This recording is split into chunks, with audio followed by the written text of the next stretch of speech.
Hey guys, welcome back to Timeout with AJ. Today we're going to talk about the shift in power from the Western Conference to the Eastern Conference. Which one's better this year, after free agency, after the draft, how they stack up against each other, and we're going to run through a top 10 power rankings as of today in the NBA.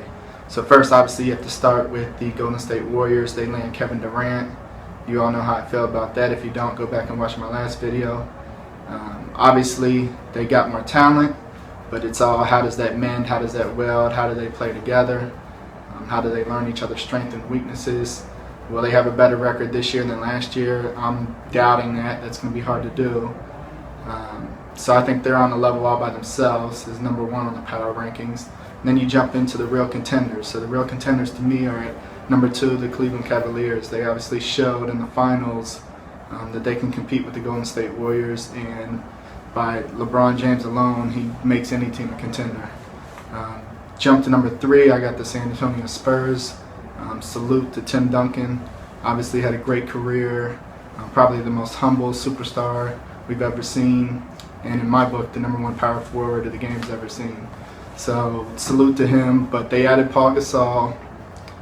But in my mind, they're not 1 or 2 because Tony Parker's getting up there.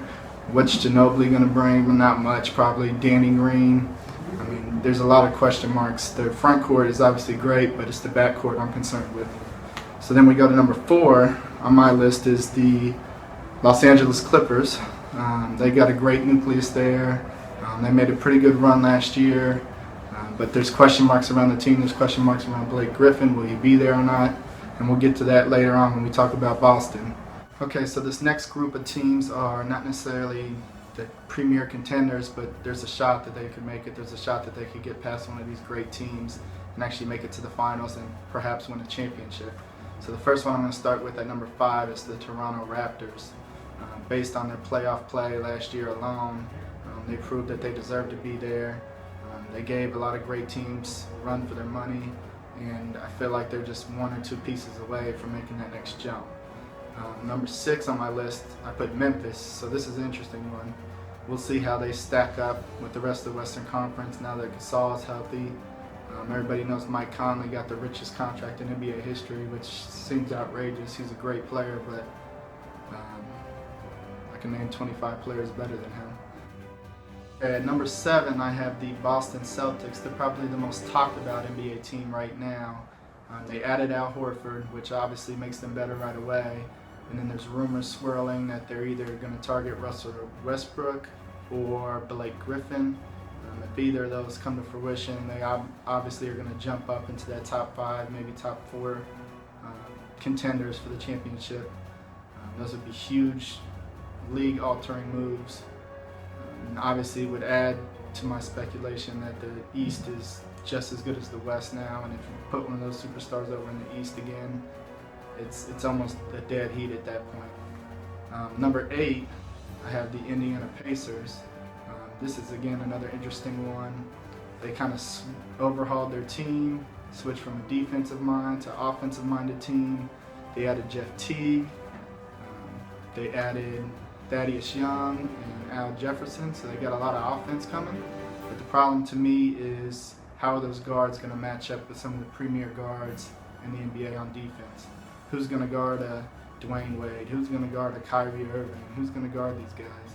It's not going to be Jeff Teague. It's not going to be Monte Ellis.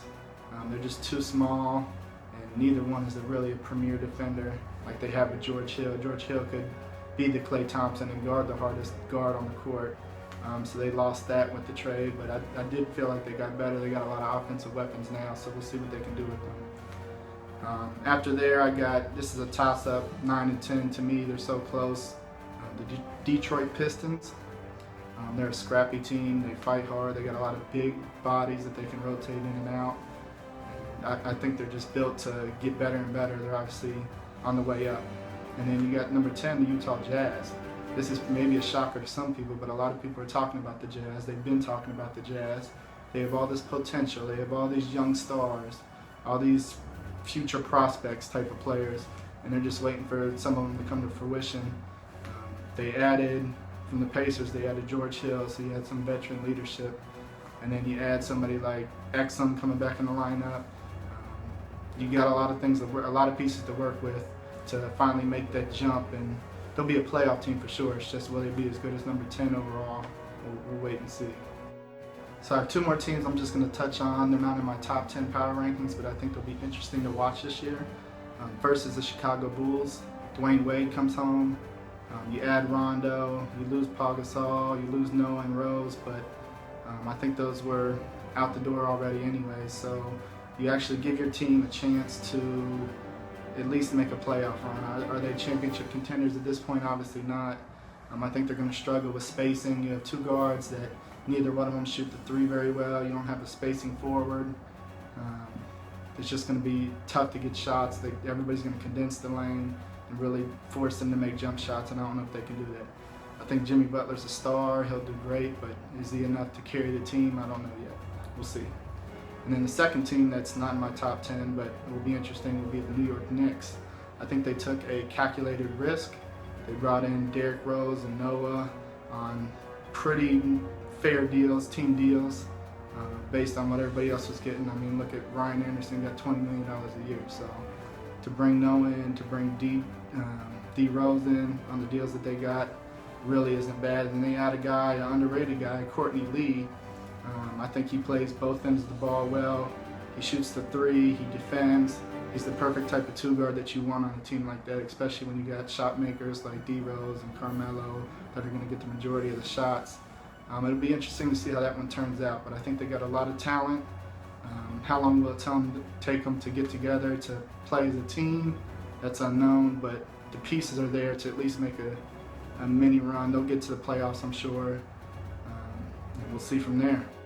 Okay, guys, so the last piece is just going to be my MVP prediction, and it's not going to come out of Golden State. It's not going to be Steph Curry. He's not going to get his third MVP in a row, and it's not going to be KD.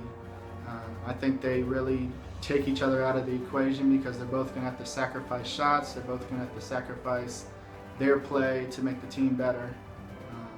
And I just think that takes them both out of the discussion. So you're left, in my eyes, with maybe two or three guys. Number one is LeBron. He's probably been top 3 MVP candidate as long as I can remember, maybe since his rookie year. But he's always going to be up there just because of the value, how he makes his team better, and his team's just performance with and without him. And then number 2, this is kind of my dark horse, but I think it's going to happen, is Russell Westbrook. I think he's really going to shine without KD. Think about how the offense sometimes got stagnant with both of them, and they took their turns, which was great because they gave each other rest, but Westbrook's going to have to do a whole lot, especially if he's in OKC. You put him on a team like Boston if they make the trade, and he'll just take off. I think this guy's going to go nuts this year. As long as he's healthy, I think he's probably going to be the guy. We'll see. And then number 3 is Kawhi Leonard.